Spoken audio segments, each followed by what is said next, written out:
Testing, testing. It's the Willy Show. Starting in 5, 4, 3, 2, 1. So hello and welcome back to the Willy Show. This is episode number 5, I believe. I could be wrong on that. I'm already going to stuff it up. I'm sitting here with Mark Howells, who has come into sort of my story a bit with his foundation or business Yeah, it's a business. called On Me, that is helping veterans like myself who are looking at moving out of the defence or getting separated from defence into getting meaningful employment and really giving them the information to do that. Sorry to cut you off, but as well as like, as a Royal Marine Commando, the way you sort of put it to me was you came over to Australia and you realised that our veteran sort of industry isn't as good as it could be, and there was gaps in it, particularly in the employment phase. So you sort of came to help guys like myself and all the other guys out with that. I suppose I came over in 2003. Yeah.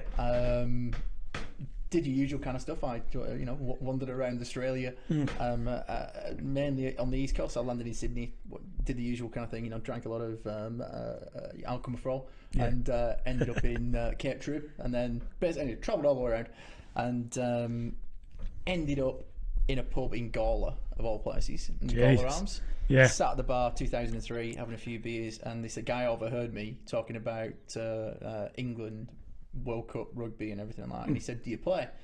And I said, "Yeah, it's not pretty obvious that I play. It's state of my nose." So I ended up the following day playing down at Port Adelaide. So I've always kind of been a port boy. Yeah. I ended up getting a job through a friend at the rugby club, and worked at ACI Glass Factory just while I was on my probationary period, where you get all your visas sorted and everything else like that. And then taught myself into a role as a fundraising manager for a kids charity. Yeah. Did that for a few years, and I literally have been in community all the way through. What charity was that? It's Cora Barclay charity. Okay. Cora Barclay Centre. So helping kids who are deaf or hearing impaired. Okay. So, and a great job. The CEO at the time, Annie Ackerman, fantastic lady. She kind of took me under her wing and looked after me. So I had 2 years of, like I say, being mentored by an amazing lady. And from then, I suppose I've always been in that community kind of things. State manager of a couple of different sporting organisations, disability sports, and bit time with the CFS. And I suppose throughout that time, I've always come across ex forces people. Yeah. And I think then I met a guy called Justin Brown. Top guy. He was working for a couple of different of the ESOs, so the ex-veterans service organisations, and he eventually said we set up this thing called Story Right. So Story Right's this way that people get their story right for when they leave the forces to find employment, which is great.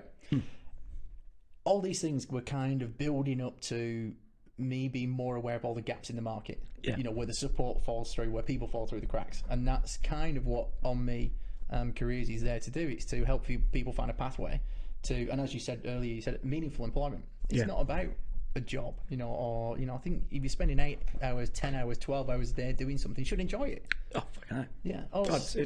It's sort of easy to get a job, but to find a meaningful job, that's it. A lot of guys don't want to come out of the service and go to work at Macca's.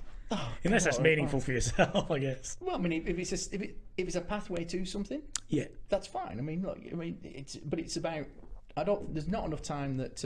Here's the best way to describe it. So I look at a lot of things. How much money and how much time does the Defence Force spend turning you from a civilian into, an ADF person? Yeah. Like 12 weeks. Yeah. I don't know. A lot of money, but then you've got the time that you spend in there. You've got it's a lot of money, it's a lot of time, it's a lot of resources go into making you into what your role is in the Defence Force. Yeah. And as soon as you leave, it's okay. You've got 2 days, and see you later, guys. Hope you do well. And if you're not served enough time, so anything less than 15 years, you basically just walked out. There's no kind of supports, there's no CTAS funding, there's no retraining funding, there's nothing else. So what do you do? I mean, when I left the Marines, you realise how kind of lucky you are, how you looked after. Doctors, dentists, when to get up, when to go to sleep. You've got all those different things. Okay, you do a crappy job sometimes, but you literally are looked after well. You've got It can people be a around pretty you. easy job, yeah.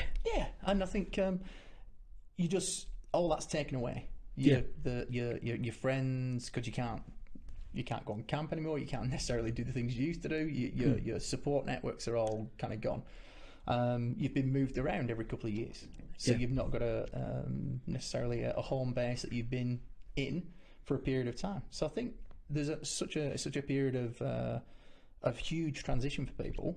It's difficult, and let's face it, a lot of the guys who are leaving are blue collar, white collar to an extent workers. I think there's almost what I'd call a green collar, which sits almost in between. Yeah. Because you're not exactly, at least from the infantry perspective, which is the same as the commandos really. Yep. Foot soldiers. We're better, but it's almost handsome guys with weapons. Yeah. We're all short though. Be worn down. Yeah, it's all the weight. I was 6'4", honestly, when I joined. I've ended up a mere 6'1". Oh, Jesus. I'm not that bad. I can't afford to lose any inches in a couple of departments. But sort of where I was going was, the guys, you almost sit in a weird aspect because you can be really from like a middle class, like really white collar family, end up in the green, and you're like, well, I don't want to be a trade, I don't want to be blue collar, I don't want to be white collar. Where do I sit? Sort of in that almost like zone of you don't know where you're going with it when you get out. So I guess a lot of guys get stuck there of like doing sort of unmeaningful employment, just a job here and there, job there, and then they end up getting back in the army. I'm seeing it with myself. A lot of guys getting back. There was a guy we were talking to last week. So I was just up at Edinburgh, and he was in the army. Left. I think he did about 8 years. Went out, joined the prison service. Yep. 2 years at Mobilon. Hated it to the point of it put him off everything. Went back in, did some more training, specialised in a couple of different things. Radar operations, I think, was where his main thing was, and now he's looking at coming out again. Yeah. But I mean, as a strange pathway to further employment, it's actually going to work out all right for him. Yeah, fucking hell. Because Raytheon, all the equipment that they're using. Yeah. Raytheon's hiring. You've got huge contracts coming through over the next couple of years. Down at Techbor, Osborne, and he should be good. Yeah.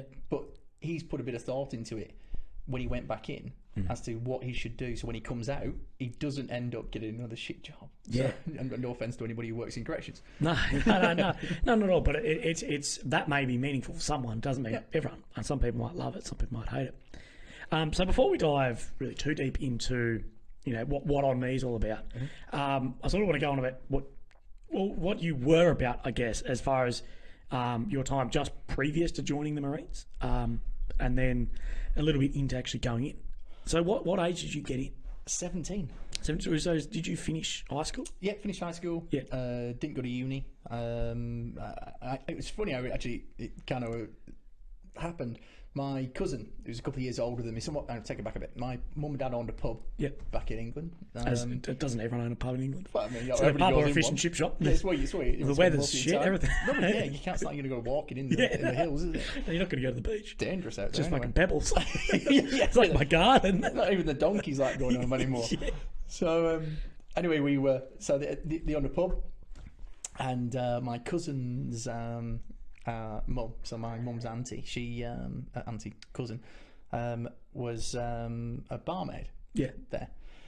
So when she was working, she'd bring my cousin. So I'd be 15 at the time, and he was 17, and he wanted to join the Navy.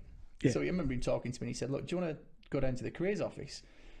So I couldn't think of anything else to do. I don't know what was happening at the time, but you didn't have a mobile phone. So. No, it was not internet. So we ended up jumping on the bus and going down to Blackburn. And so what part of this is? Like, I don't know. Near Manchester, well. In the middle bit. Yeah, it's like northern England. That'll do me. Middle. Yeah, so not quite much, but north of middle. Yeah, north of middle. And so I went into the careers office, and this guy said, what you here for? My cousin just kind of clammed up straight away. He's like, just somebody had stolen his tongue. Yeah. So my cousin wants to know what it's like in the Navy. So he went, sit down and watch a video. We have videos. Yeah. So put this big VHS. Yeah. So he sat there, was watching it, Yeah. And he goes, how old are you? And I said, I'm 15. He said, do you want to watch the video on the Navy? I went, no, I really don't want to be in the Navy. No, it's all right. And I'm looking around, bored. I'm literally like bored. Couldn't think of anything else to do, giving it out. And I see this picture of this guy abseiling out of a helicopter with a gun on his back. And I think, that's pretty cool. What do these guys do? Yeah. And he goes, oh, they're all Marine Commandos. And I was like, can I watch a video on those? And he goes, no, you're not old enough. You've got to bring your parents. So, that's when you know it's good. Yeah. I was like, no, I really wanted to watch it because I got told I couldn't watch it. Yeah, I was like, it must be awesome, this thing. Yeah, I want some of that. So went back, said to my mum, I want to, will you and Dad come with me to the careers office and watch this video? And my mum's going, like, there's nobody in our family who's ever been in the forces. Yeah, I'm the same, kind of, yeah. So she was like, where's this come from? And I didn't have the heart to tell her that I was a sucker for some really cool marketing.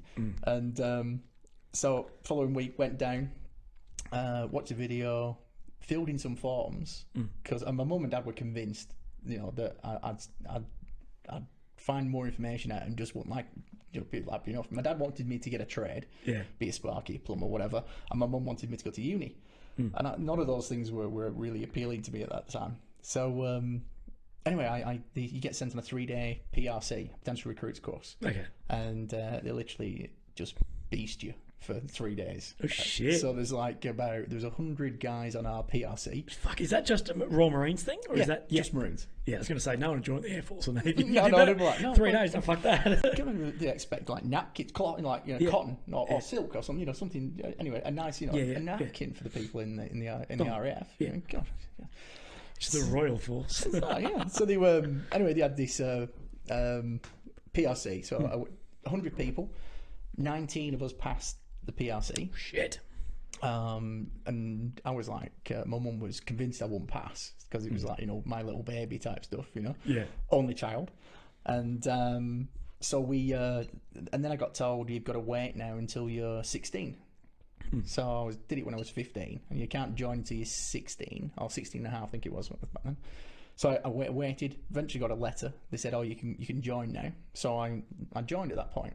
And then everybody was convinced that, once 9 months of basic training, that at some point I'd had enough and, realise I want to come home. It's a fucking long basic. Yeah. Like 9 months. Jesus. And then after that, you go and do Arctic warfare training, mountainous warfare training. So you're actually in a unit after that, though? Yeah. Okay, yeah. So you're sort of like compiling how we do, like 3 months of Kapuka, 3 or 4 months of Singleton. You're sort of just in one school. Is it? Well, so you go to a unit, so it's 3 units, and then depending on where that unit's going for the next 2 years, or 18 months to 2 years, generally a length of a stay, let's call it, with a unit, you may get 2 of those things in, and then you'll go to your next one and finish it off.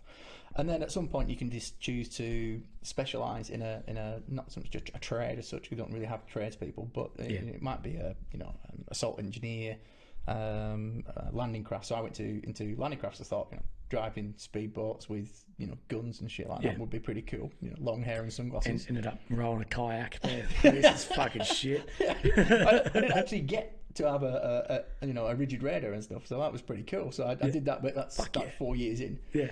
Ended up on Hms Fearless, did all that kind of stuff. Whereas I travelled all the way over, but again, I can't remember half of them because we didn't have phones with cameras and shit like that. Yeah. But I was looking at my history that you get when you leave of all the different places you've been. I'm like, oh, right. Yeah. We must have drank through that one. I don't even remember that one. That's the Royal Marine way, isn't it? Yeah, we were so... God, we used to drink some. Anyway. I've heard some stories. I've had a lot of Royal Marines coming to sort of my service. Yeah. And some of the stories, like, Jesus. Like, it's terrorising shit. Oh, there's something. Depends how. Is this a PG show? No, this is what is rated mature. Like, there's no real. Oh, well, why are we on it? No. Yeah, we're PG. Yeah. We had to bring our mums along to watch this. I was going to say I meant mature. Yeah. Yeah. Oh yeah. No. Fuck. It's neither of us. Oh, so maybe together we'd make one mature person. At least. Yeah. Barely. So we went to RAF Bryce Norton. Yep. So we like obviously when we were joking about how posh people are who go in the RAF. Yeah. So RAF Bryce Norton is one of the nicer bases in England. and we've gone in there to fly to Cyprus. Yep. So we normally get just left on the tarmac and told to sit in a hangar or something like that until the Herc's ready, and then we'll get on that and off we go. Something broke, so they put us up in the hotel on the base. We're all like, in Jesus. hotel? We joined the wrong service. I know, yeah. So we Hotel. What is this place? So we got. They told us, it's going to take at least a day to fix. Yeah. So we ended up that night. Obviously, we go into the bar downstairs in the hotel, which we're all going, fucking hell. Yeah, what the fuck is this? Yeah, and we get wasted. I mean, to the point of we taking over literally this entire bottom floor of this thing. There's just guys everywhere. So I think there was about 200 of us. Yeah. And anybody who's had a few beers with me, it tends to get pretty loud sometimes. Yeah. So 200 people, all like me, or worse than me. I was like a lot younger then. So Young, dumb, full of cum. God, unbelievable. Yeah, Goose. Got it on that. Yeah. Jesus on the wall. I always say, for those of you who aren't watching, there's a picture of Juice. Juice. I've already had. Oh my God, I've had half a beer. I've got a picture of Goose of Top Gun on the wall, and that's Jesus looking over us, make sure we do the right thing. Beautiful, isn't it? It is.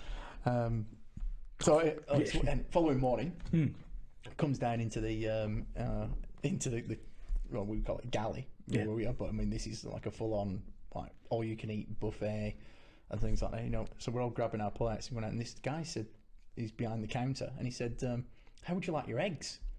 And we're all going, "What the fuck?"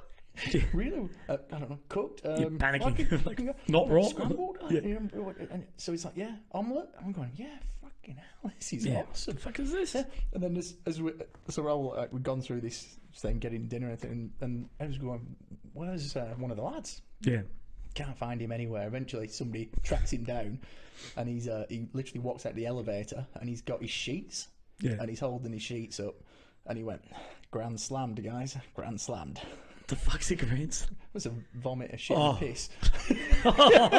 Before he got up. So he's done a trifecta. Jesus. Into this bin and just wanders over. But, got the forces. the Royal Marines, eh? So we went to some awesome places and did some really good stuff. But I think some of the things that I did in the Marines probably allowed me to think about what I wanted to do when I wasn't in the Marines. But I think it's a very subliminal thing. I only think you realise what it is you want to do when you start doing that thing, and you think, this is it. Makes sense. So we did a lot of work in South America. We did a lot. We were helping some of the local defence force people rebuild their boats, security stuff around certain things, and it was really nice just working with people who, let's say, weren't as fortunate as we were. Yeah. And I think that's where this kind of wanting to help people came from. It's just nice to do a job where you feel you're making a difference. Yeah. We don't generally realise that, I think, as Defence Force people. We go into because I think we're very regimented with, we're going from here to here to here, and we'll achieve this, and then it's tea and medals, and we'll go home type stuff sometimes. Yeah. It's only when you get put on some of the deployments where you're there to help. Yeah. That I thought, this is great, I'm really enjoying it. And then when I came to Australia, I suppose I had an opportunity then to decide what I wanted to be. It was almost like this kind of, there's literally came on my own. Mum, dad, family, friends, who are always kind of, because they've known you for so long, they think you'll do that, because that's what you've always done, or that's what, And I was like, God, I'd love to work in a charity. Yeah. So when I got the opportunity to do it, I did. I think that's what's allowed me to. You meet generally you meet great people who work in that kind of sector. Yeah. People don't tend to work in charity. Well, you don't do it for the money, generally speaking. Generally speaking, some do. But it's like all the fundraising you do. Yeah, and that's why I've got a car. Actually, it's a nice car. I say that. The boys are like, if you rock up to work in a Bentley, we know exactly who you're fucking doing. But people do it. I can't believe it. Imagine that. Subaru, if you're listening, give me some shit. Well, I'm poor now. A few charity owners of charities Yeah. have done that, and that's why the Australian Charities and Not-for-Profit Commissioners have probably get rid of 19,000 charities. Bullshit. Yeah, they're just culling them. Just either not doing what they should do, not putting in the right paperwork. I mean, look at the RSL, South Australia, classic example. Yeah. Useless. Yeah, and if you actually go to the yeah. website now and you look at the ACNC around for the RSL, they are 2 years behind on their paperwork Jesus. after just coming out of receivership, out of liquidation. Yeah. I have no idea how No one shit does, happens. mate. No one understands how the RSL can just. Don't have a hard job. Well, they don't do anything at the moment. Yeah, exactly. Like, that's why it's not a hard job. If you do fuck all, it's easy. I think you had Luke on a couple of weeks back. Yeah. Great bloke. Fantastic bloke. Yeah, and stuff that Hoth is doing, or that he's doing, through Hoth. Fantastic. And some of the RSLs out there, as we were talking before, we came on this, doing a great job, but doing it as a sub branch. Yeah. Not as part of a whole, which probably happens more on the East Coast, I would have thought. So. Yeah, I'm not sure. I'm not that over it. I just sort of You've already I blanked it out. just fucking leave it be. I'm like, if RSL's in the name, like, fuck off. Like, I get invited to shit. Like, you want to come bowling with us? I'm like, no. Nah. Why? Because you're an RSL. Like, I'm sorry. It's just my thing. The only time anybody goes in an RSL is Anzac Day. I wouldn't even step foot in it then. Yeah. It's like a church for me. I won't step fucking foot in it. Church is a scary place. Someone will zap me. Well, a pretty boy like you shouldn't go in church. That's very true. I'm too old anyway. Jesus. Yeah, we can go there. So in your service in the Marines, where did you deploy? Because what years were you in? So I joined in 90, finished training in 91, and then left in 99. Fuck. Yeah, like pre-mobile phones and everything. The world is a strange place. I was 3 years old when you were getting out. Jesus. Now you're making me feel old now, like 45, yeah. So my first deployment was into Scotland. There's two bases in Scotland: Commando Group, which guards all the nuclear weapons, and 4-5 Commando. So I was actually in the worst base, which is 4-5, doing the worst job, which was guarding the nuclear weapons. Just looking at a bomb, like literally, they locked me in this bomb-proof shelter. Yeah. And we got to go out on the boats and do different things, but we had to shadow all the bombers, all the submarines coming down the Clyde. Okay. Stopping all the peace campers from jumping on them and painting CND badges on shit like that, which was always a bit of a giggle. Really? Yeah, it's right. Fuck off. So the sub would literally come up just outside the mouth of the Clyde, and then we just shadow them all the way down, and then into Loch Long. So, and then there's two big bases there, and we literally just so part of the let's say the NATO's laws or stipulations around nuclear weapons and so on, they have to be guarded by a certain level of soldiers, a certain amount of time and all that kind of stuff. So we were part of this mini kind of quick reaction force that would do stuff like that. So I did that for 2 years. Then I went to Royal Marines Pool, and then I did my LC course, so landing craft. Landing craft. Oh yeah. So that's why finally. I got to, small boats, bigger boats, and then been driving around the submarine. Like, come on. Boring. Have you ever been on a submarine? Nah, I'd love to go on one though for like an hour. Oh, they are like the most cramped things. Unbelievable. Just it's a real eye opener when you go in, because they're reasonably big. The Trident class subs that UK has. Are they nuclear? Yeah. So in Australia, we don't know what that is. No, well, your subs have only just started sinking, haven't they? Fuck. Well, our subs, the Colin class. The other day I was at a conference and they were making jokes about that. There was someone like, the New Zealand Army's looking at buying these new weapons. It's like, weapon. One. We've only got one. Yeah. It's I always think, and why in Australia, why do you call it the Defence Force? I mean, nobody's attacked. It's too little to be an armed force. Well, it should be. You spend all your time attacking things. don't you? Because nobody comes to Australia No one to comes attack in. it. No, it's too fucking far. Isn't it? It's like no one's not Oh, playing. maybe defending against the fucking Great Emu War.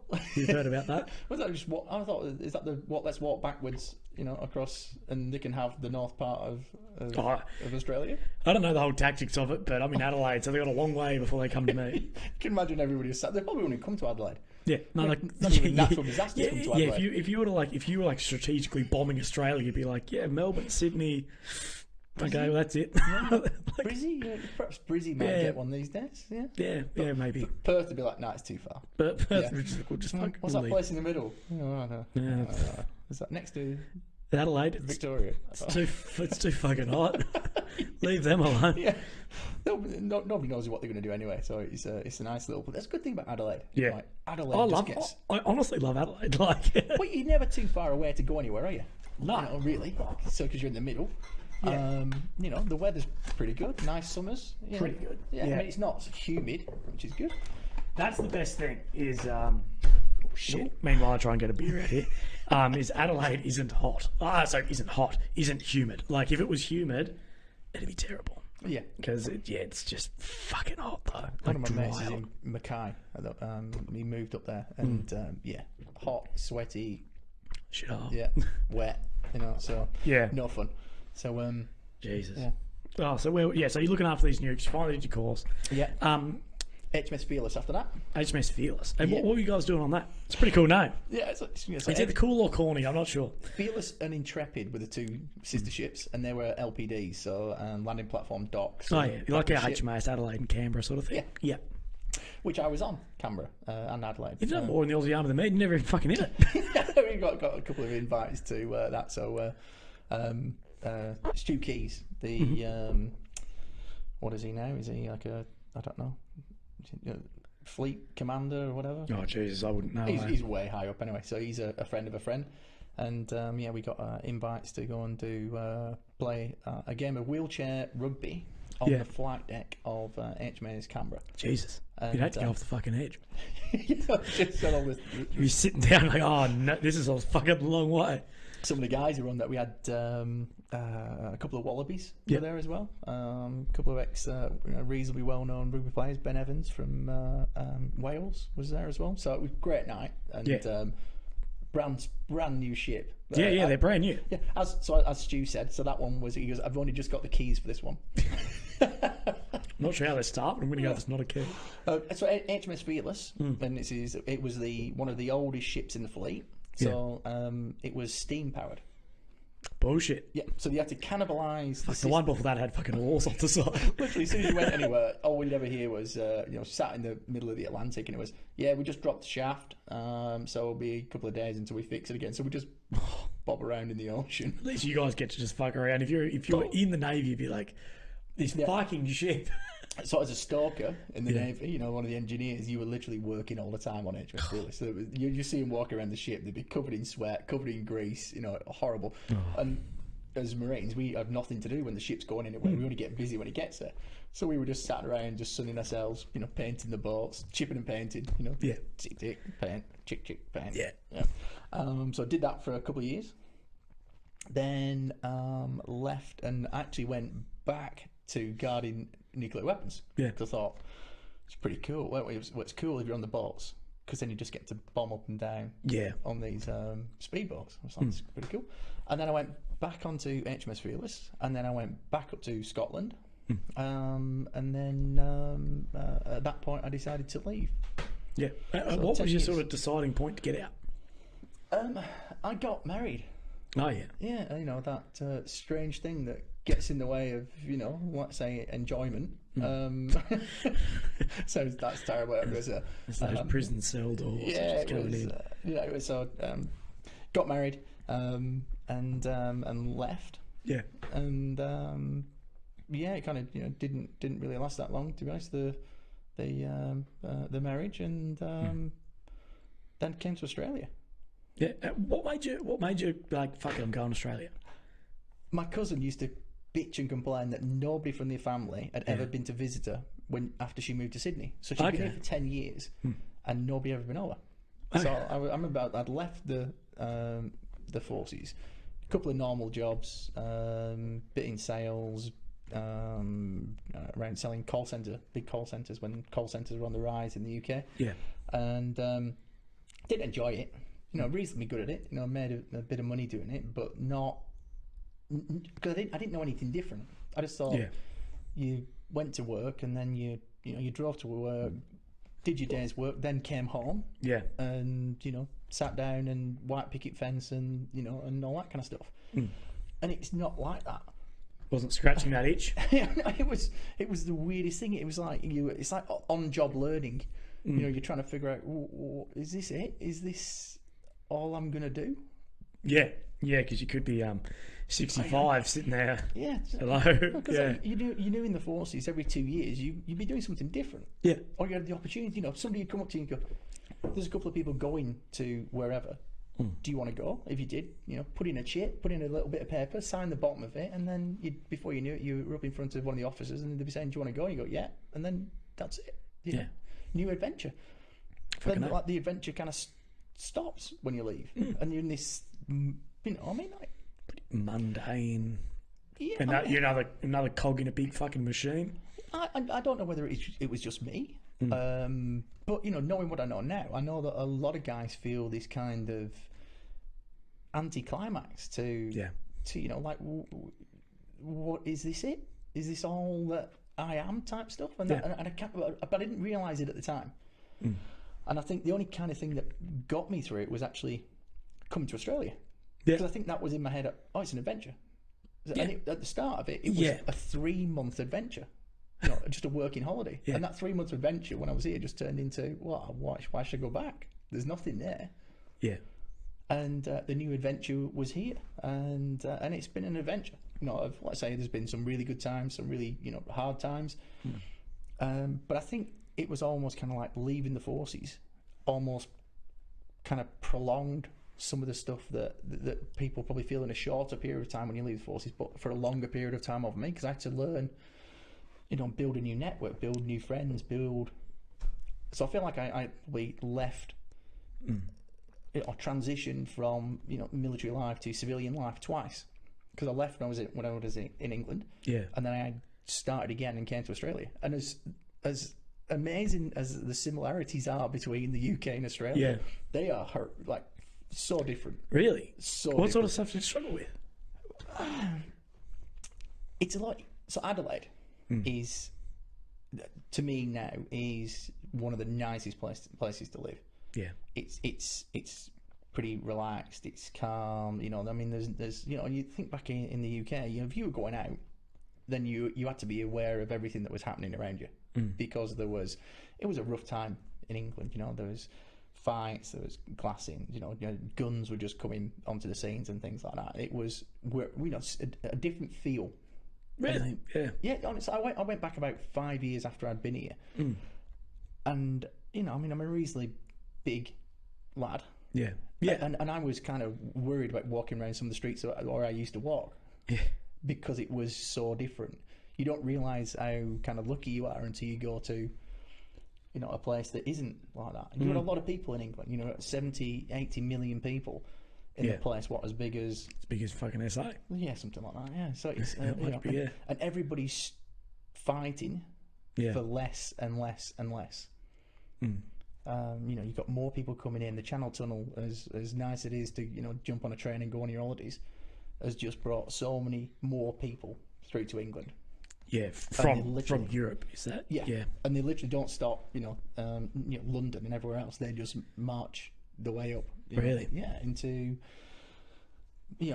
that time as well. Industry finished. So what you're going through, what we're going through in here, with the end of say car manufacturing and things like that. Yeah. You had that in the UK, but you also had the end of manufacturing around, let's say, cottons and that kind of textiles industry as well. Yeah. So there's a lot of change going through. But to me, Adelaide is or Australia it just feels friendlier. It feels nicer. I get that. Like, of course, I've never, I've always lived here, but every time I go somewhere, like, especially my recent trip to America, I'm like, fuck Australia. Like, I was fucking glad to be home. Like, America's fucking fun. Yeah. But Australia's very homely. You know, It's like a little village. it's like a little village. You're like, well, no one has a machine gun. You know, that they bought from Kmart. yeah, fucking oath. And there's laws and there's cops and people tend to be pretty nice to each other. And yeah, I'm like, yeah, some of that. I'm always glad to be home. I was sat with my partner, my girlfriend Audra, and we're watching TV, and there was a police show on, and it's English police. I can't think of what it was, and oh no, it was a film. We're watching a film, and Black Mirror. Oh yeah, Love Black Mirror. Black Mirror's good. The new season's shit though. Oh yeah, I reckon. there's only the one that I kind of like on it. No, I don't like the fighting. Don't tell me that's the fucking Miley the Cyrus striking. No, the one in between that. The guy who was Moriarty in. No, I didn't Sherlock watch. Holmes. I didn't watch that one. That's the best one. Because last night I was like, okay, the Miley. I watched the Miley Cyrus one. And Yeah. like, that shit. That Ali O, whatever it's called, Ashley. Abby O. No, Abby O. Abby Ashley O. Ashley O. Yeah, it's one of them. Something One like or the that. other. And then I watched the one with the two dudes who were that rooting, was- and I was like, they're like, it's not gay, man. I'm like, it is like. Just be gay. No one cares. Just be gay. But he Like, wanted to be the girl as well, didn't he? That was yeah, that's what I didn't get. Was I was like, but at some point that dude is in his brain going, like, fuck me, daddy. Like I'm like, what the fuck? White Christmas is the best Black Mirror. White Christmas. So it's the one where the guys in it looks like an Arctic research station. Yeah. And he's making Christmas dinner. One of them, John Hamm. Oh. Yes, you're like, oh, these guys are in the middle of New York, and he's stuck in like a fucking prison or New York, North so Pole. He has and to it's live like, his crime over and over again. Yeah, isn't he? that is a Black. that one Christmas. fucked Loved me it. at Yeah. the end because I was like, oh yeah, here's South Pole Research Station, and then it sort of comes in, you're like, holy shit, that's fucked. That is good. I didn't like. Was it Bandersnatch? Is that the one where you get to pick the way it goes? Oh, I haven't actually done that one. Yeah. It's. I mean, there's about. I think it's about 20 different endings as well. Oh, really? But it's. I love Black Mirror. But it's there's been so many letdowns this year, haven't they? I mean, Game of Thrones season 8. I haven't bothered. God, I loved the first 7, but no. there's like one good episode, but then the rest of them were just like. I mean, what Cersei just gets killed by, a cellar falling in. There's probably a heap of people going like, what the fuck? Like, Yeah, everyone's just cracked the shit. Spoilers. All my followers are just like, who's this prick? Yeah. Hell yeah. It's like, Darth Vader, he's Luke's dad. God. Yeah, fucking know. So, I don't know what we're talking about. Letdowns. Oh, yeah. So Audra said to us, she goes, what, English police don't carry guns? Yeah. I went, no, never have. And she's like, well, what if the bad guys have guns? What's the way you can't really get guns in England? And just by having more guns, if the police had guns, then there'd be more guns available. So, I mean, guns don't solve the problem. No. You just get more guns. No, if you're in goddamn America, No, it's like great. you should have them in a school. Have you seen Lord of War? I don't think so. Nicolas Cage. It's an older film. He's a gun smuggler. So when the Soviet Union breaks up, he basically goes over because his background's Russian. Yeah. And buys guns. There is a movie you should Netflix doco on when the Soviet Union fell, and it's got like Vanilla Ice and a couple of these dudes who are massive in the Miami drug scene. Yeah. And they went to Russia to try and buy a fucking submarine. Oh yeah, they lost. Have you some, seen didn't that? they? I've not seen the doco. Oh, but I've read some of the stuff about it. and they're like, can we buy a sub? Like, can we buy like a Soviet era like submarine? And they're like, we'll get back to you. Next day comes back like, do you want one with missiles or without? Because that's going to affect the price. And you're like, Yeah, with a lot. fucking, because of course the government just fell. So if you think the government's gone, the person who owns the army is sort of the highest rank. So like the chief of defence is sitting there like, fuck it, I can sell this. So this guy was buying in the film. He was buying AK-47s, Kalashnikov rifles by the ton. Yeah, well, these dudes are the same. They're buying choppers, they're like the Havoc choppers, everything. And you're like, holy fuck. Did you ever see that thing that the Russians built? It was they wanted to build a people carrier. Yeah. So all the people carrier, that the rest of the world uses, they're like huge ships, aren't they? Like cruise liners, but they normally commandeer a cruise liner. The fucking Akrana plant. Yeah, huge. It looks like a plane on water. Yeah, with really little wings. And it does 300 knots. Yeah. So it just uses It's like 500 mile an hour. What do they call it? the ground effect or whatever it is. So It lifts slightly, doesn't it lifts slightly. So you're playing, and you can actually watch gliders do it, and birds do it too. You see a bird come in and glide along the ground. It just literally is just a cushion of air. Yeah, they used it like I think about 4 or 5 times. Yeah. Because the cost was unbelievable, apparently, Yeah. to do it. Chernobyl. Have you watched Chernobyl? No, and that's my next thing on HBO. Brilliant. I've heard it's like the best rating HBO series ever. If you know about, you should read about Chernobyl. Yeah, I know a little bit about it. Yeah. Because I don't know, probably not a lot of Australians would know enough background about it because it wasn't going to like basically radiate all of Europe and Yeah. Yeah. But be worse. amazing story. There's one part of it, and the Russian miners are chatting away. No spoilers in this one, so it's all right. And anyway, spoilers alert. It explodes. And What? yeah, Titanic. Okay. Yeah. And he goes, what's the size of a house? Uses something like, I don't know, like some ridiculous amount of energy. So like 500 gallons of fuel every minute, and cuts things into 4 pieces. Yeah. And they go, I don't know. He said it's a Russian machine that's designed to actually cut things into 5 pieces a minute. Yeah. Yeah. Fucking hell. That's fucking epic. But that's sure. Yeah, the best that's thing my I've next ever thing seen. is Chernobyl. Yeah, I've been raving about it down the rugby club. I've seen heaps of people going about it. Oh, fuck. Where were we? TV. I love movies and, TV, and yeah. shit like that. Fucking hell. But, rugby. Anyway, Rugby. That's good. Yeah. Yeah. So, Port Adelaide Rugby Club. We've got a men's health thing happening this weekend. So This weekend? Breakthrough Foundation. So Port Adelaide's playing Brighton. Yep. And we've got some special jerseys that we're all going to wear, and we're going to promote men's health. So basically, what's happened over the last year, there's I think about 7 rugby players in a very small community of, let's say, 10 clubs. Yeah. Have committed suicide. Fuck. So the prevalence, if you just looked at, just said that rugby playing community as well.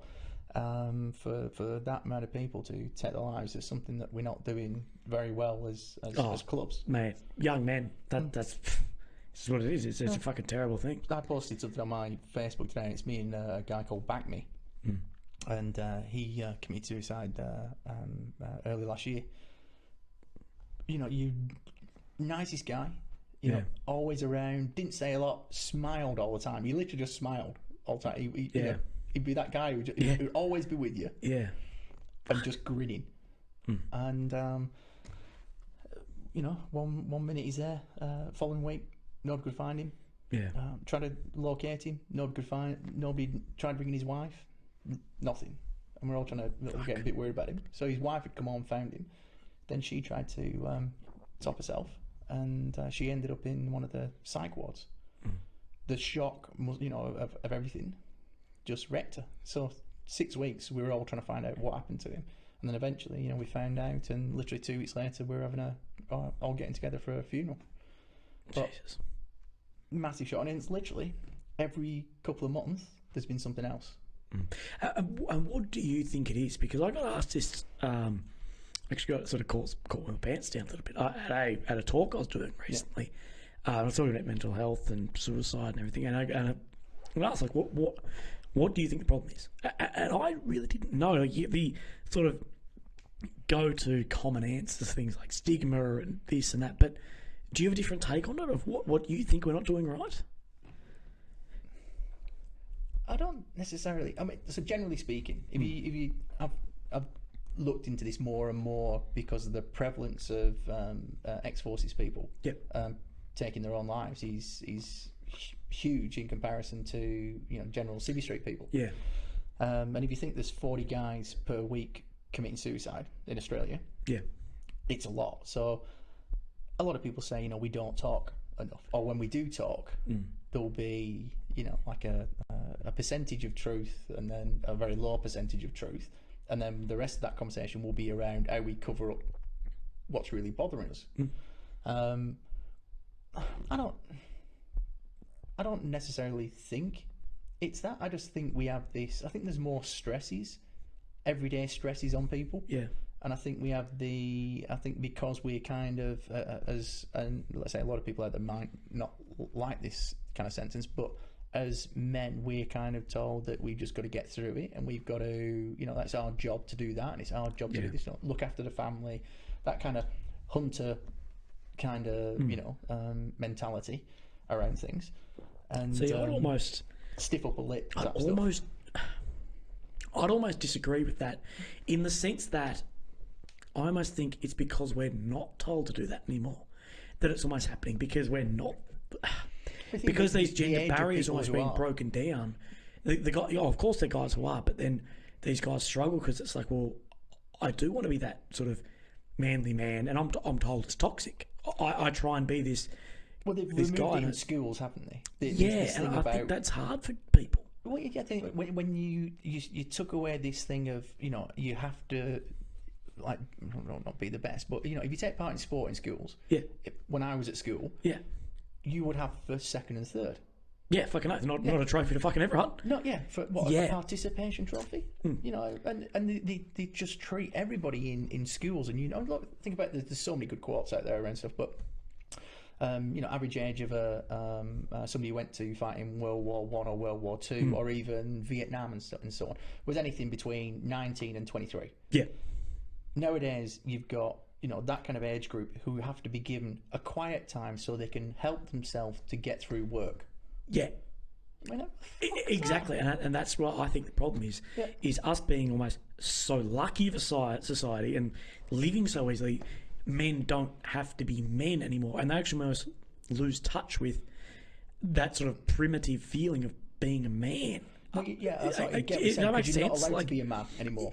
Yeah, it's in a toxic masculinity, like being a strong, healthy, fucking upfront sort of bloke is almost seen as offensive to people, and it's like, well, it's not. It's just, and I think this is just me. We've been living like that as sort of the hunters for 200,000 years. Yeah. And in the last 15, 20, we've been told that's not right. And guys are fucking lost in where do they go? Where does a young, fit, strong man go? He's told he's a toxic, white, cis male. Fuck off. There's t-shirts that we got in the Marines, and it says a last men's only club. Yeah. Because no woman has ever passed the Commando course. Okay, yeah. They've passed P Company, so they passed the paras. Yep. They're in the army. They're in every other. But the only thing they're not in is obviously special forces, because you have to go through a level to get into special forces. This is in the UK. Yeah. Anyway, so they've got a woman that's going through the Commando course now. Okay. Oh, currently. Okay. Literally as we speak, she has her own place because she can't be with the other 100 odd guys, so she has her own little room. She's got her own training team as well, because they can't have men shouting at a woman in the same way. So what they're doing is almost giving a green beret to somebody just so they can say they've done it. They tried to do it about 10 years ago and failed miserably. The person didn't get out of 2-week induction of 9 months of basic training. So to help this lady, they brought a training team in who trained the first American female Marines. Yeah. Now, firstly, an American Marine isn't a Royal Marine.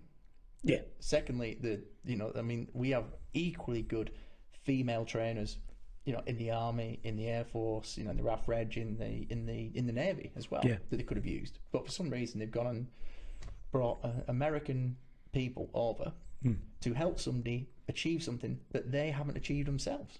Yeah. It's just completely. It's like somebody has to have it, or somebody saying you will have it. Well, it's a politician who's saying it. But if you speak up, you're wrong. Oh yeah, because you can't have that, can you? No. And I think I've read a book recently called Tribe by Sebastian Junger, about it's literally about men losing sort of a sense of being in a tribe, and how men, the statistics show this, that men in the army, in units, special forces, infantry, whatever unit, have a significantly lower suicide rate than the rest of civilian life, significantly lower. And then when they're out, they lose that tribe, so to speak. And then they have a significantly higher sense of suicide rate. And I think the more and more we sort of, what's the word, make society just sort of no gender, no sex, no individualism, you're all this sort of cucky, soft person. Just a clone of vanilla. Yeah, you're just a vanilla person. Yeah. That goes. And you lose that complete tribe. And in this book, he goes into the lowest rate of suicide ever in London was when the Germans were bombing it in World War II. Oh, well, I mean, that was lowest the rate. Stiff upper lip. That was when the Queen came out, and she said she actually felt better once they got bombed, because then she felt, what are the people? Yeah. But that's the thing, it's completely indiscriminate. It doesn't matter if you're the Queen or you're you or me. Yeah. That bomb will fucking kill you. Oh, look, I think there's a certain kind of thing. So the Falklands War for the UK, which was, so the anniversaries are on now for the Falklands, and what anniversary is it? Oh, it was 86. 86, yeah. So what's that now? 20? 30. Yeah, 20? 30. 30. Yeah. Yeah, and a bit, yeah. Those the people who went through all that kind of stuff now are really I suppose that they still feel that kind of pride for being in the forces at that point, the same way the Vietnam vets would. I think obviously that was even earlier, but there's that sense of pride around that, and that was the only reason that Margaret Thatcher stayed in power for as long as she did, was the sense of that she did the right thing. Yeah. So the Americans told her that you cannot go and get back the Falklands. It's just too far away. Logistically, it's going to kill you. It's not going to happen. And she sent the Marines and the Paras and a couple of regiments of army boys down there, and sorted it all out with minimum casualties. Like literally about like 120 guys. In the whole thing, got killed or injured. And 3,500 RGs gone. But there's a certain thing that a war does to a country. Around certain things, and I think and this sounds absolutely stupid. You think of all the stuff that's happening at the moment with, let's say, how the government is perceived to be treating veterans. High rates of PTSD, high rates of unemployment, high rates of domestic violence, high rates of incarceration, high rates of drugs, alcohol, all those kind of issues that are being just pushed out there all the time. A war would bring the pride back, enforce pride, to make the politicians do what they should do in supporting people who have been in the forces. Because we don't have that. It's like the skirmishes that we had, and I use that very lightly, obviously. In the Middle East, it wasn't a Vietnam. It wasn't a World War II. It wasn't like that. It was a modern war. And I think you almost have to have something that's a bit more real for people to realise what it means to be in the forces, and why people do it as well. Bring that sort of respect back. And I think we've lost that, which is massively. And my fear is that eventually becomes almost you can't replace it, because the guys like you and me who are told we're wrong being in defence, and we just don't join. And you end up, when that war does swing around, we've got fucking no one in there. We've got this vanilla society. I was talking to somebody about you today, and I was looking at the irony. Famous, man, famous. And I was saying that you've obviously got cancer. You're ill. To the point of to a point. But you can't go on deployment. Not yet. No. Not yet. We're fucking hoping I can. But when you're completely healthy and not ill, you can go and get shot at. But at the moment, so we only send really healthy people to be killed. So that's the kind of like me. It was a bit quirky. There you I go, love Army. the taboo thing. Send me back. Dying anyway. Fuck it. Let's go. I mean, God, it's cheaper. Did you watch that? Did you watch my show Taboo that's just come out? I did. I loved it. I loved it. Fucking brilliant, eh? Cancer gets the chicks. That was the bit I was laughing my head off with. That absolutely, your little Tinder profile, you dirty fucker. Fucking eh? Yeah, the boys. So many people like you're a fucking piece of shit. Yeah, I loved it. So fucking funny. But like, I mean, I wonder what the prevalence is at the moment now, after that, of people who've got cancer on Tinder. Oh yeah, just the numbers gone are through just the roof. fucking spiked of dudes being like, fucking yeah, OG Willy has fucking got us on this. But I was going to say one of the funny, and they actually cut off the joke. Channel 10 didn't let it go to air. They let half the joke go to air. Yeah. Of like Willy served or Matt served his country in Afghanistan. You know, I reckon Matt, you just go back over. And the worst, either you're going to die or a sniper might shoot the cancer at your head. Yeah. What's the worst that can happen? They actually finished the joke there. It went on to go, at fucking worst, mate, you're going to get a VC and get a fucking funeral paid for you. Exactly. And I'm like, oh, fuck, they should have let it go through. But it was fucking pretty funny. Yeah. Actually, I can see, you know, your statue would be on a horse, obviously, and the horse would be right in the air, wouldn't it? With a massive fucking mustache. Yeah, because you know the thing about the horse is like, you know, so so in the city, you've got all that, yeah. So a guy on a horse, if the horse is on all four legs, died of natural causes, the person on the horse. Oh really? Yeah. If the horse is on three legs, he died of injuries received in the battle that he's named in. Okay. If it's horse is completely in the air just on two legs, died in that battle. Fuck yeah. So I mean, never knew that. Is that like a throughout the world? Yeah. Learn something new every fucking day. There you go. I'm just trying to think the big ones in like Rome and shit. Yeah. Fuck yeah. So Pinky Flats. Why is Pinky Flats called Pinky Flats? I don't know who the fuck Pinky Flats is. No, so Pinky Flats in the city outside the Adelaide Oval. The bit of grass next to the water. Okay, the bit of next to the river you can't go in. Yeah. Oh wow, you can go in. We went to. I'm the English person. We went to a fucking a pool party at that. Did you see it on Facebook? No. Not the one when they put the beach. The floaty. No, we all got in trouble for it. Well, not trouble, but like the cops came and shut it down. It was an inflatable pool party in the Torrens River. Oh, no, it's like there was like 10. That's like Chernobyl. You don't go in that shit. No, there was like 10,000 people rocked up with like pink flamingo floaties and shit, and like the whole riot squad of police like, you cannot go in there. That's good. At least the Royal Adelaide Hospital's fucking closed because you will die. I mean, you can't get into Royal Adelaide because all the things are all the ramping. Yeah. So that bit of grass. Yeah. All around there is called Pinky Flats. Yeah. And the reason why it's called Pinky Flats because after World War One, when the guys came back, obviously, let's say the what we know about veterans now, you know, issues around, let's call it PTSD or you know reintegrating back into society.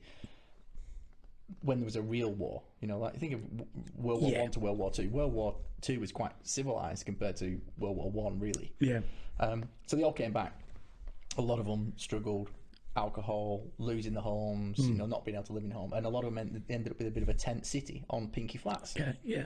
And they used to make alcohol from some of the berries, and they used to make the thing pink. Jesus. So you used to go and buy some Pinky. Yeah. Drink the Pinky, get drunk. That's why it's called Pinky Flats. So that's what everybody never knew about that. I know, just full of useless knowledge. Yeah. I actually had a friend talk about PTSD and veterans of World War One and Two. Yeah. Comparatively, Australians comparatively to England, Germany, wherever. Because you got to remember, like, you have to include like Germany and everyone in this because they dealt with the same trauma. Yeah. It's actually a fact I learned the other day. Twice. Twice was. The English killed more Germans in Dresden in a 24-hour period than all the bombings on London. So, of the whole war, of the 4 years of bombing London, or however long they bombed London for, the English killed more people in 24 hours in Dresden. It's unreal, isn't it? Yeah, it's Germany. Like the first time they ever used mustard gas. Yeah. 100,000 people were killed. Have you ever been to Germany? No. They're still dirty on Dresden. Like, oh yeah, it was like, we were there, I was there, and it was like, look, we're not saying that, like the Germans, like we despise the Nazis, but this is like a fucking town, and there is zero targets and you just bombed the fuck out of it. The French are still, you know, a bit shitty about Agincourt. So French fucker. French army is the only army that only has Kevlar on the backs. Yeah. Yeah, when they're running away. That's it. Yeah, fucking and a white flag instead of the French flag on the shoulder. Where I was going with that was, I was talking to a friend about this over a dinner actually, this a while back, was other countries like, say, England. So the English soldiers went away to war. But back at home, or literally defending their homeland, but London was getting bombed, England was getting bombed, and they came home, and the country went to war, not the soldiers. So Australian soldiers the soldiers went to war, not the country. Yeah. Melbourne, Sydney was never bombed. If you lived in Sydney, Melbourne, then you wouldn't. I know, you have all the financial stuff, but you wouldn't have known there was a fucking war on. Yeah. There was no German bombers dropping bombs on you. No, I mean that's the way that people found out about stuff back then was from the newsreels, weren't they? Yeah, from the cinemas, exactly. And things like that, so. Yeah, and that's what he went. The soldiers came home, and no one fucking understood. Where if you're an English soldier and you went to the front line in France or wherever, you'd come home and your family, your friends, your extended community had all been in a bomb shelter getting bombed by the Germans, where you'd been getting shot at by the Germans, getting bombed. So you're all relatable, and the numbers actually back that up of diagnosed mental issues out of the war. That Australian guys were terrible because no one understood, but other soldiers. I suppose that backs up then what you were saying earlier, that there was that resilience that people had in them back then, because like I said, if an entire country is nearly wiped out, Germany, England, France, Spain, Italy, whatever, if it had been now, I mean, what mental health would be everywhere.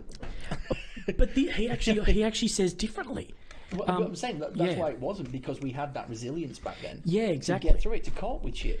Now you don't. He tends to almost hint at, though, that if it happened again, we would have a better sense of community. I think we would. And get through it. Yeah. No, I'm not saying I want a fucking war. Like, no one is.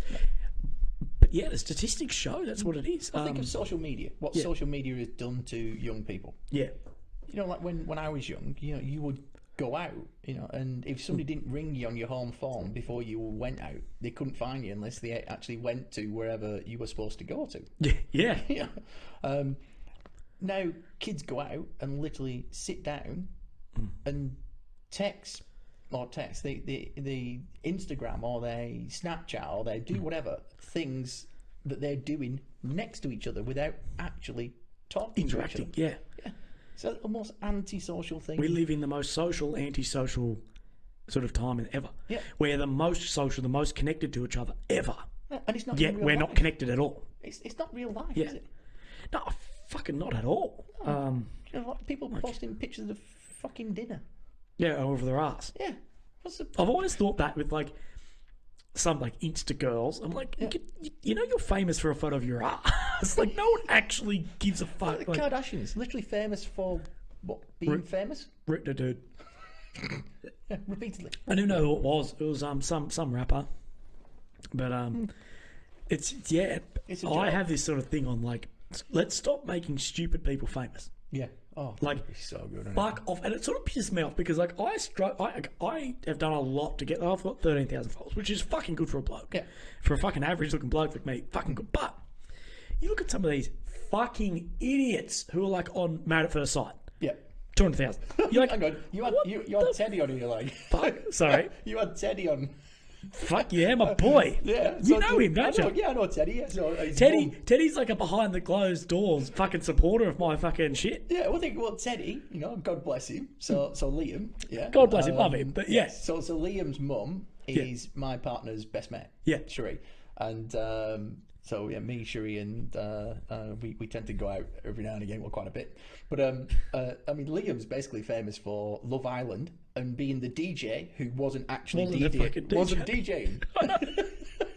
I know, but even him, he's no matter what you think, he's a harmless guy. He's the nicest guy going. But you look at that I saw on the news say that Innes girl of one of those fucking shows. Yeah. And I'm like, evil bitch. literally, and I was looking at if a bloke acted like that, I'd put him in fucking jail. Yeah. If honestly a guy acted like that, fuck off. No. Those girls, that was fucking assault. Well, that they did on that. It was fucking disgusting. But how the fuck are they a role model in society? They've got 100,000 followers for being... A few 100,000. Yeah. For being idiots. Honestly, that's, I think, a big problem in our society. We need to stop using these people as our inspiration. No. And one that I sort of find is So, mate of mine, and I'm guessing yourself as well, Mark Donaldson, Victoria Cross recipient. Yep. I'm not particularly sure on his followers, but maybe 20 or 30,000. Sorry, Mark, if I got it wrong. But he's got 20 or 30,000. And this fucking idiot of Married at First Sight, she's been done DUI multiple times, whatever, Yep. is seen as a social figure we should look up to with 200,000. Those programs and then don't work anymore because they're too busy endorsing Uber. Well, she put up a thing today. For some fucking reason, I get sent these news articles for my Google thing. I'm like, fuck. She makes $5,000 an Instagram post. It's just ridiculous. And I'm like, fuck off. But that's the thing. We have these strong male figures to look up to. Are seen as wrong. We shouldn't do it. Look at like Jordan Peterson, for example. Oh, Dr. Jordan Peterson. It's seen as a criminal. Seen as a Nazi. And I'm like, no. Like, I think that is a throwaway you're not allowed line. to have an opinion these days. You're not allowed to have an opinion that doesn't. So there's a thing called meta narratives, which is the narrative we're meant to live by. So, what's a meta? Like a narrative that would happen in a perfect world. Like open borders are a fucking meta narrative. Yeah. I'd love to have open borders. It doesn't fucking work. All this other shit, like, you can change your gender. It's meta narrative. It doesn't actually work. Donald Trump, what do you think? He's what America needs. That's exactly what I think. So he would be shit house in Australia. Yeah. Wouldn't work. Well, you don't have, middle America. You don't have a middle Australia as such. You've got Queensland. That's about it. Yeah. But look at America's a different country to ours. Yeah. If we had some of the shit that happens in America, well, the way I'd put it was imagine if you put Scott Morrison in charge of somewhere getting a school shooting a day. Wouldn't fucking work. No. It would be worse the other way.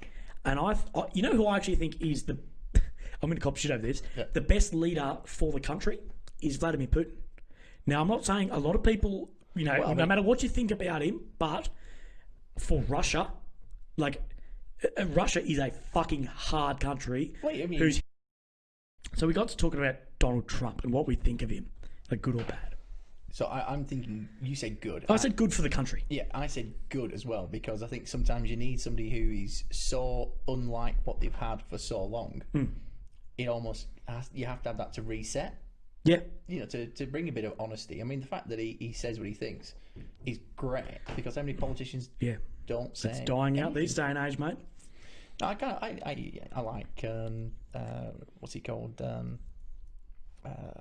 Katter. Because he'd always say what he thought. Yeah. So in England you've got Boris Johnson is looking at perhaps taking over, which bit of an entertaining kind of chat. Yeah. Did great in London. Let's say London's really suffered since in that kind of mayoral kind of role since he left. But people need a change. Yeah. A change is as good as a break type stuff. It's and that's what I think a lot of politics needs. I think in South Australia, we had a Labor government for so long, they actually couldn't blame anybody else for the shit that we were in. Start on Labor. Yeah. So at that point, you've got to do something different. I mean, we are sat in a massive Labor stronghold. I don't support Labor, but it needed a change. And I kind of like what Steve Marshall's been doing. I mean, there's a lot of work to do, and like I say, you're never going to get people forget there's only so much money. Yeah, there's a finite amount of money. Yeah, so it's going to get pulled from somebody else to give to, let's say, what you like, and then it'll get pulled from what you like to give to somebody else. Yeah, and it goes around that way. And as long as you understand that, it can be how hard you petition or how hard you who do you know? It's one of those things, and like it's just. Any right-wing opinion, you're seen as a Nazi. And you're like, well, actually, if you it's actually... easy to detract from what you like to say. Research Nazism it was a far left-wing Christian movement. Learn your facts. But say Senator Fraser Anning. At least he was honest what he fucking thought. Yeah. He was no further right than Bill Shorten was left. Yet one's seen as a Nazi and one's seen as a hero. Yeah, Enoch Powell said the same thing. He said, if we keep allowing all these people coming into England, you will have, race riots. And he was right. It happened. You know, it And, happened in America. and it's a meta narrative. You know, Jordan Peterson talks about, and there's a few people in the chat going on about Jordan. He chats about that there is zero evidence to show races work well together. There's zero. Yeah. Same with sexes. It's a weird one, man. Like I was saying about Putin. For Russia, here's what they need. Yeah. It is very, very common in Russia for them to have a photo of Putin on the wall. Imagine if you looked in my house and I had a big thing of, if I had a shrine to ScoMo, Yeah. you'd be like, you're a fucking weirdo. But people are like, he served as the president in Soviet and in like Russian Federation, whatever they call it. And I tell you, without a strong leader like that, it would have just fucking collapsed. So it's like we were talking about RSLs earlier. And so you go in the RSLs, and last time I was in one a couple of weeks ago at Norwood, and they've got a massive picture of the Queen. Yeah. Fucking love the Queen. Yeah, fuck yeah. Yeah, I think she is absolutely amazing. You know, as an icon. That's the most British thing you've said all night. Yeah. God save the Queen. God save the Queen. You know, and Maggie Thatcher. To me, Maggie Thatcher was what made England great when it needed to be great. Yeah. You know, when let's say the major war, you know, of my time. You know, as a young chap, you know, back then, the Falklands was what sits with people. Yeah. You know, the Iraq, Iran, or, you know, anything that happens in the Middle East, all that kind of stuff. It's never seemed as to the English people anywhere near as important as Falklands, because that was somebody invading England territory, English territory. Yeah. That's why it was important, and that was that thing about what you said earlier about the actual country went to war again. Yeah. Because there was pride about you can't take what's ours. You know, don't fuck with the Don't fuck with the empire. Yeah, exactly. Motherfuckers. Yeah. No, I thought we gave it all away. Yeah. And every time part of the empire has been given away, it's fallen over. Yeah. Which, you know, it happens. You know, which is almost like, you know, because when you lose control of different things that you have control over, whether it's as a person or as a country or whatever, which I think why, again, just getting back to the service people, when we leave, we lose that control. We lose that thing of belonging. Yeah. And that's what messes us up. You know, you see it all the time. It shouldn't be like that. I'm not sure if you're a reader, but you'd really like this Tribe book. Yeah. By Sebastian Junger. For anyone who has, you know, any influence, I guess, in PTSD circles or anything like that, fuck me, it brings out. So the whole premise of the book is Sebastian Junger, an author, journalist. He served over in Afghanistan with the US Army Rangers for 12 months. But then he also incorporated himself within an American Indian tribe. And he looked at the suicide rates. Now, the tribes have virtually zero. Yeah.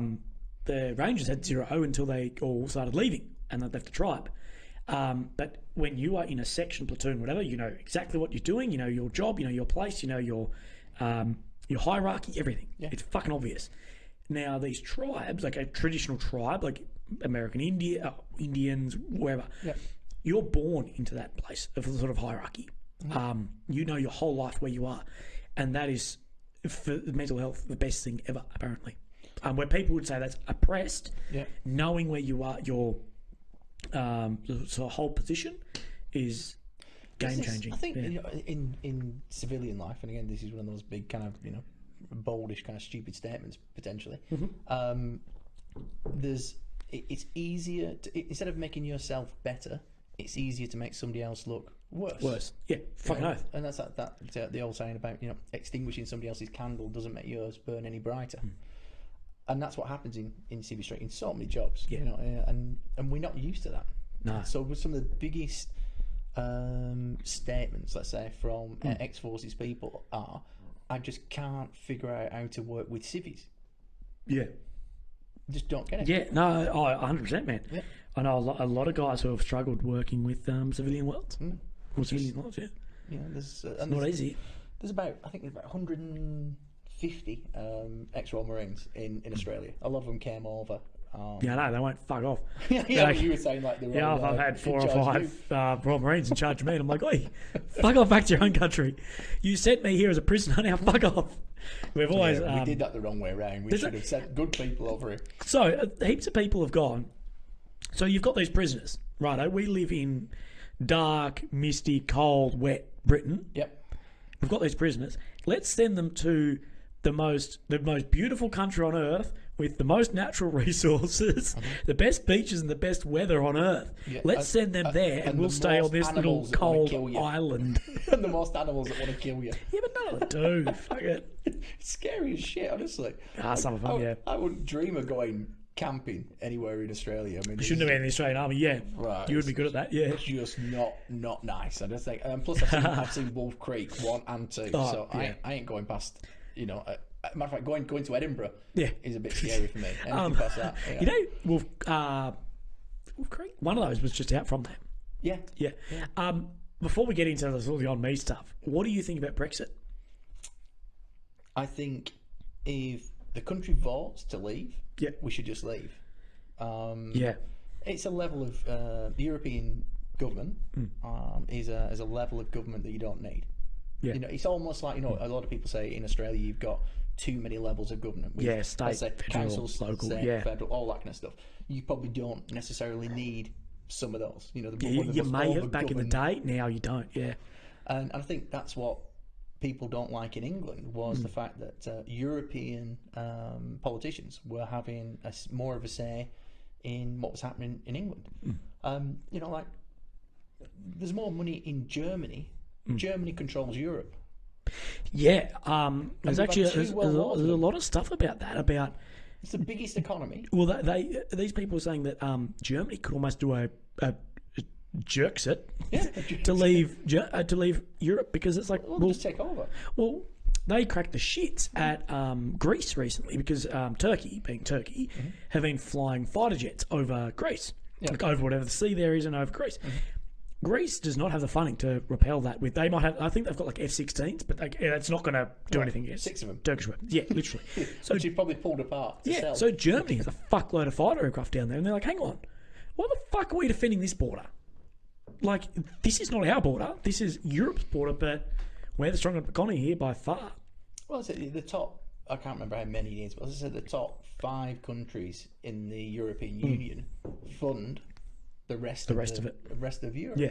Well, is Germany a stronger economy than Britain? Yeah. Yeah, I thought it was because Germany's I know the strongest economy in the European Union. I know Germany's 90 million-ish or like 88 million people. It's slightly bigger than England. Yeah, but if you think about other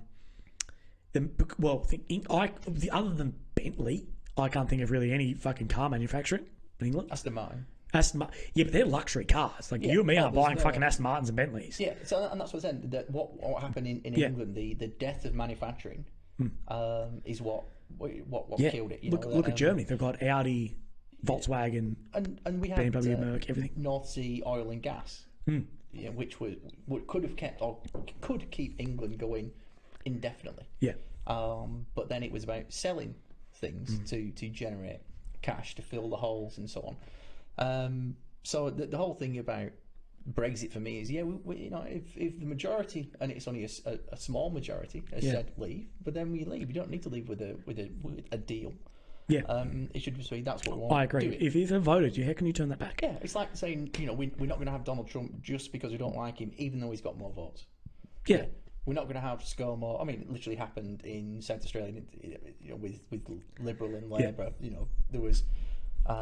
They had to move boundaries to get additional votes. I can't remember what was it, but it was something around because it's always been such a split state. Excuse me. But I think if that's what people want, that's what we should get. I mean, it's a job of a politician is to listen to its members. I fucking know that's the whole point of it. Yeah. Now, more onto a sort of topic we're looking at doing this. I love the tangents. It's fucking brilliant. But on me, your business you run, and it is a business. It is not, it's not a charity foundation like some people may think. But at the end of the day, it's a business doing right by people that have, recruiting veterans into the workplace. That's it. It's not made any money, so you could say it's a charity. At the moment, it's not for profit. It's quite literally, nobody's been paid. So there's my stream's the same. People can support my stream financially, they just don't. It's like, there's a donate button below. Like, do you want to support the Willy show? People are like, nah, fuck you. I'm like, brilliant. So there's like 4 of us who are working in it, and literally everybody's doing it because we just don't think it's fair. So there's only me who's got a military background. The other guys are just, let's say, passionate about helping good people. Yeah. And in our opinion, people who have served the country are good people. And if we can do our bit and we can help, a few people find a pathway to a job or a number of jobs. There are so many opportunities inside Australia. The problem is not enough people know about them. Yeah. So you think of what's happening down at at Osborne. Submarine base. With the fishing crop stuff. Yeah. All the defence contracts. The Naval Shipbuilding College, over the next few years, is looking to find 1,500 apprenticeships. Fuck. That's a hell of a lot of good jobs for people. There are a number of defence contracts who have to have MV1 clearance. So as part of their contract, they have to employ people who have NV1s or can get an MV1. Yeah. Forces people have automatically an NV1, sort of, yeah. A lot of the people who, so let's say you're a manager of a business. One of the best things that you can expect of your staff is that they will turn up on time wearing the correct uniform to do the job. Just a given. While you talk about that, I'm going to go take a piss. You talk shit about this, and Matt's going to piss. I'll just talk about Matt, which is probably easier. Yes, like fucking Matt on Tinder and this and that. Actually, he's left me some notes. Matt's an awesome person. Yeah, that's true. That's a given. As you can see in all the photos of myself. That's it. Yeah, I turned the camera around, but probably there's some fitness things. I don't know. I can't even see the computer to actually, to type something. I know what to do. I wonder if she's actually online around. I'll find out.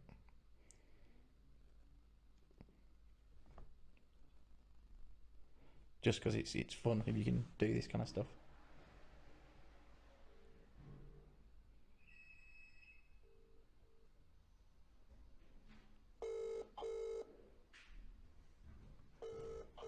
Never answers. Oh, I'm back. I was gonna like ring the girlfriend and everything. Just say hi to everybody. Hey guys, I'm here. We're He's on the back. show. Oh, I'm finally back. God, he's lost that kind of glow. Every time I do one of these, I need to take a piss. Because we're drinking beer, and I'm like, nope. I'm done. Low calorie though. Sorry. Low calorie. Low calorie, super dry. Body's a temple. Yeah, oh, fucking A. As you know, all military fucking personnel. So on me's a fantastic thing. Mainly for the guys out there, because I know there are a few on who are sort of, separating from defence. Yep. Whether it be medical grounds or just personal. Or something else. What sort of stuff do you guys have going, like, at the moment? Easiest thing to do is to... So the way it kind of works, and this seems a bit backward, we spend more time trying to educate businesses, the HR departments, around the potential of ex-service people. Yeah. So we will go to them and say, what is it you're looking for? So let's say your traditional kind of model of what a recruitment company would do. But the hardest bit at the moment is actually getting enough people from forces backgrounds to register. So the easiest thing to do, go to the website, register. Was that your phone? Yeah. I can hear music. See, I'm missing good stuff. She's actually just said she's in the shower. Oh, which is awesome. New podcast. I know, yeah. Better up My the house rating next on this time. shit. Yeah. Imagine the fucking viewers there. So let's say that let's go back. So the way it kind of works is you go to the website, go to the register with us, upload your CV or any information you got, and any information about like it could be something like I really want to be a whatever. Yeah. Give us a bit of background. What will happen then is Eloise, who's one of the directors of the business, she'll give them a call and set up a time to meet with them. So we generally work out of the partnership hub at the Jamie Larkham Centre. From that, we build a bit of a pathway for that person. It might involve some training, so we might say, why don't you go and do a a course or something like that, if and so on. So it's about building, giving people that bit of structure that they need to get to a point when they're ready then for, let's say, to go for an interview for a job. Yeah. Our goal then is to make sure their CV is kind of on the top of the yes piles, firstly. There's an understanding with the person who's going to interview that person as around who that person is. Yep. So something that we are looking at doing now as part of StoryWrite, or perhaps after StoryWrite, is to do a 30-second, almost like an elevator pitch for that person. Yeah, like you fucking made me to Yeah, walk in, Willy. which Can you did really well. Can you write something and read this? One take, baby. I was like, I am going in. I'm doing one take of this video. It was slick, wasn't it? Bang! I haven't seen that yet. I'd actually like to see it. But I think a picture does paint 1,000 words, and I think culture is becoming more and more important in the workplace because we know how, let's say you bring on the wrong kind of person into a small team or even into a larger team, it's gonna fuck things up. Yeah, fucking hell. Yeah. Especially, from our backgrounds, military and everything. Yeah, I think, you've got to be the right person. And you're not going to be happy if you're not the right person in that role. No. The other thing that we do as well is I would prefer not to place somebody for a set fee. Mm-hmm. So the traditional model of recruitment is, it's 15% of the gross salary of that person is paid to the recruitment company for finding that person. Okay. That's generally, it's roughly, and it can be anywhere from, let's say, 15% to 25%. From the employer, that is. From the employer. Yeah. The guys, the traditional model, guys never pay anything. Mm-hmm. We do the same thing, but we charge 8%. But let's say in a traditional model, but we're moving away from that now and moving to more of a labour hire kind of thing. So let's just say you were going for you'd seen a job. Yeah. You'd registered with us. We would speak to the people who were potentially, if we didn't know them already, we'd speak to them and say, look, we know Matt's going to come for a role with you. This is Matt's, so let's say you'd done a 30-second elevator pitch. Yeah. We could send that through along with your CV, which has been transposed onto an on me CV, so they know who we are and who you are. Then you would go through the interview process. At that point, we would be talking to them about, it's just as important from our point of view because of who we work with within, Veterans SA, for instance. Yep. What's even more important, to be honest, that the veteran is getting a job they want to do. Yeah. Yeah, that's the whole meaningful employment thing, yeah. Whereas the other way around, it's about that business getting the person that they think they are getting. And generally speaking, you get the best out of a person in the first 3 months from when you employ them. After that point and after their probationary period, you probably actually find out what they're actually like. Yeah. So our goal is to try and give a longer period of time so you would be employed by on me to work in that business until you're happy and they're happy. Yeah. And at that point we go, okay guys, you're on your own. I think it's sort of easier for you both to step away at that point if you are the employer. Yeah, without it hurting the veteran's CV. Because if you went for a job and you lasted 3 months. Yeah. And then left. Or you lasted 6 months and then left. You do that a couple of times. When you're sending your CV through, you're either going to lie on your CV and say I didn't even work there, which probably isn't good in SA because everybody knows everybody. Yeah. Or you actually leave them on there, and then you've just got this inconsistency or lack of ability to actually stay in a job, which to any HR manager in any other business is a bit of a red flag. Yeah. So we try and get around some of the problems or some of these issues that people face by not knowing what they don't know. Yeah. And a lot of people leave the forces. This was classic last week. He said, I've sent 50 resumes out, or I've applied for 50 jobs and not even got an interview. Yeah. I said, I'm feeling a bit dejected around the whole thing. But he didn't necessarily know what his CV was aimed at. Was it a sales job? Was it a project manager's job? Yeah. Was it a barista's job? You know. You should have different things, because the way a lot of the way Seek works these days. So Seek has an algorithm written into it that identifies keywords, which are then flagged if they've set it up properly on the employer's end to pull out things like sales targets. Depending on what the role is, it links keywords. Yeah, that makes sense. Yeah, that's so on you my might Tinder. not even cancer. Piece of shit. Cancer, top lay. You know, got to do what you got to do, man. We're here for a good time, not a long time. We did what we had to do. Cracks me up when I'm thinking about that on that night. Because my missus was all getting all teary when you're on about, you know, it's hard for me to get a girlfriend, and then when I do like them, you know, I just get guilty, and she's like, and it's just so sad. Excellent. And then, you know, cancer gets the chicks. What can I say? It's not my looks. It's got to be the cancer. Oh, handsome devil, come on. Fuck! I cut you off on something serious. Then. No, it's there's a job out there for everybody. Yeah. The hardest part is making sure that you know what you're going for, and that's basically around is, do you want it? Is it the right kind of feel for you? Is it the right kind of, do you have the qualifications? Do you have the confidence? Yeah. To go for it, you know, are you going to be happy? You know, there's so many things. You shouldn't do a job if you're going to fucking hate it after the first 3 months. Yeah. There's no point. You know, Makes sense. there's no point because all you'll do, you will leave. And as soon as you get to the point of when you want to leave, then it causes a problem. But that problem won't be at that point. The problem will be the next job you go for. Yeah. Or the next job you go for. So we're trying to alleviate some of these problems by, let's say, employing people with us for on a short-term period until they're happy to go into that business. And then when they go into that business, it's done. Yeah. They're happy, you're happy. You know, everybody knows who everybody is. Yeah. And So what's the that's the best way model. for these guys to get in touch with you? And what do they need to bring? Just social media? Through the website. Yep. And what's that? onme.com.au, I'm guessing? Yeah, so www.onmecareers.com.au. Onmecareers, Yeah, so they can just go to the link on the website, upload their CV.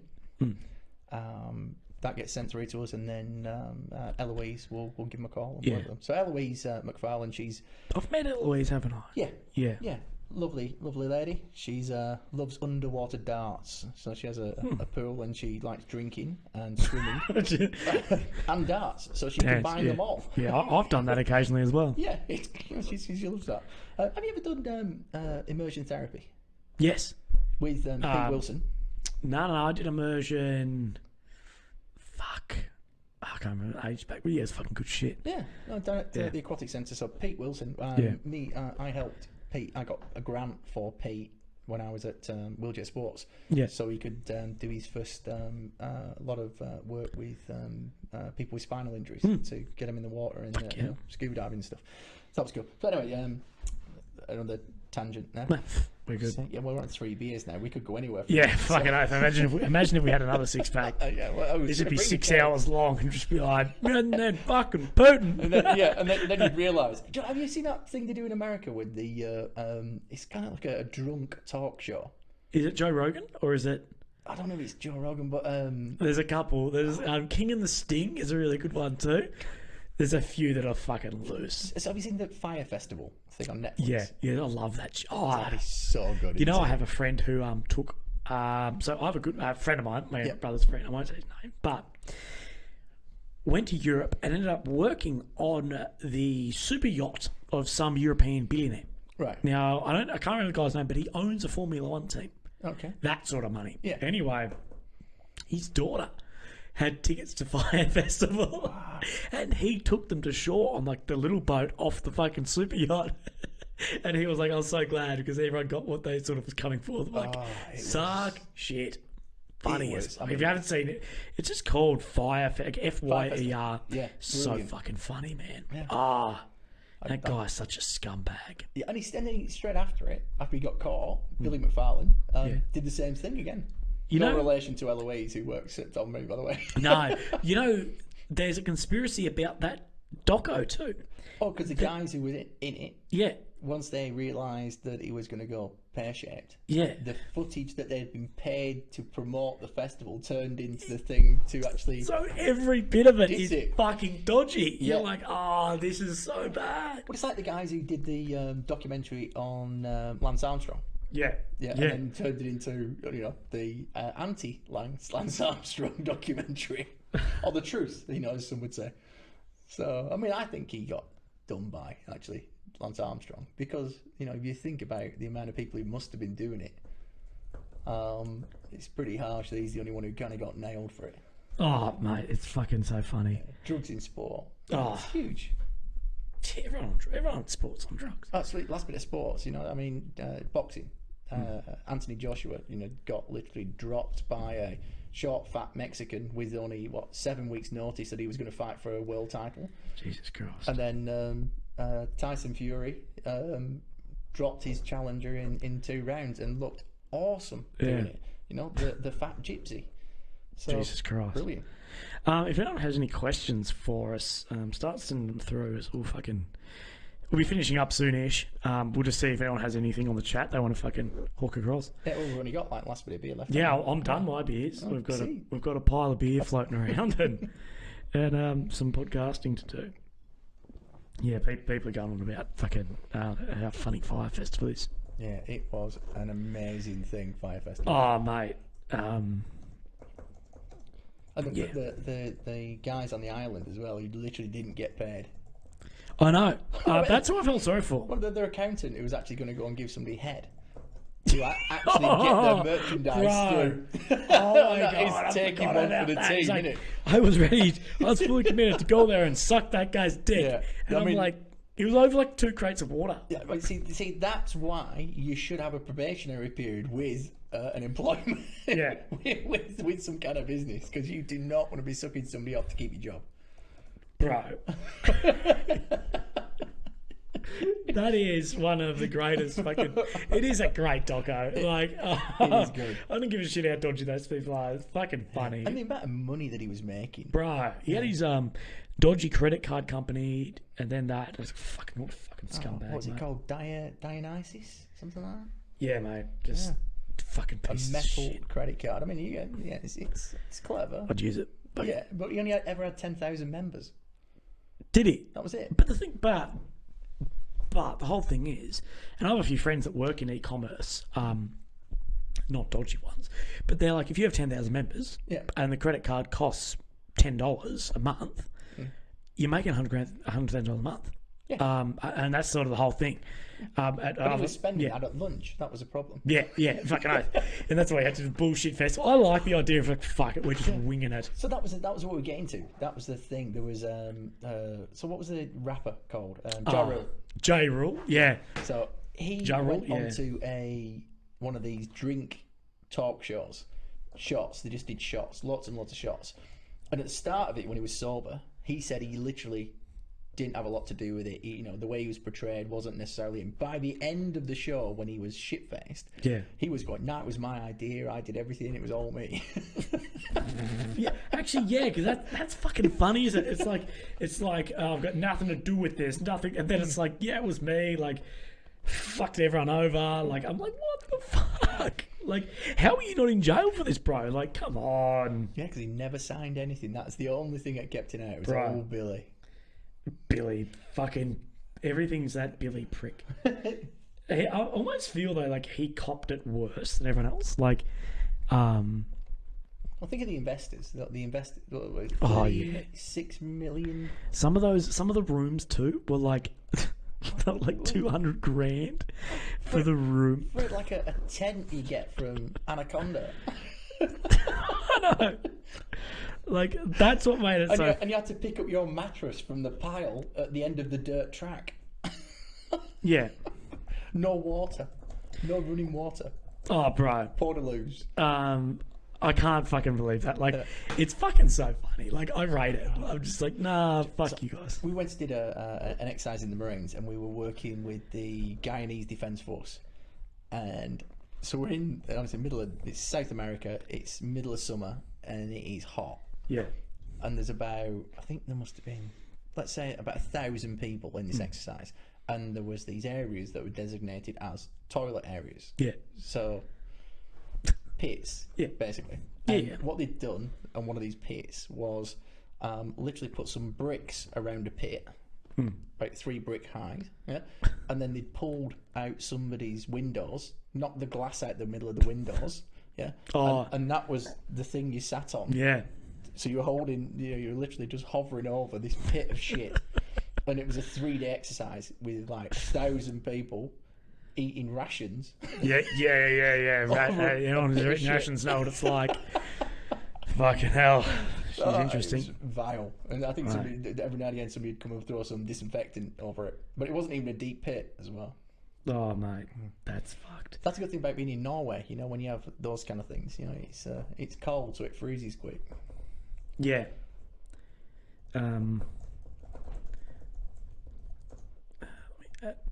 I think everyone's done, to be honest. Like, they're like, no questions. Like, you guys are fucking sick. We just probably drank too much and laughed. Yeah, literally. I think everyone's like, you literally answered everything we're after. So, to be honest, if no one's hanging around for us to talk some more shit, then we might fucking kick it off. Let's do it, pal. Is there anything else you want to fucking say while we're here? No, thanks for this, mate. You know, I love what you're doing. Love the tyre flip. That's how we met. Be good if we could. Actually, yeah, just one thing. I'm really keen to do a bit of a fundraiser. Going to get a couple of guys in together, hopefully, and do a bit of a yomp across Australia. A yomp stomp, what we call it, like That's a pack march. Yeah. Yeah, stick a, and let's say for a bit of, we should do it with tyres on our backs. No. Tyres are fucking heavy. Just straight away, no. I'm fucking sick of tyres. It's about to start again too. It's a whole new level, isn't it? Instead of flipping it, carry it.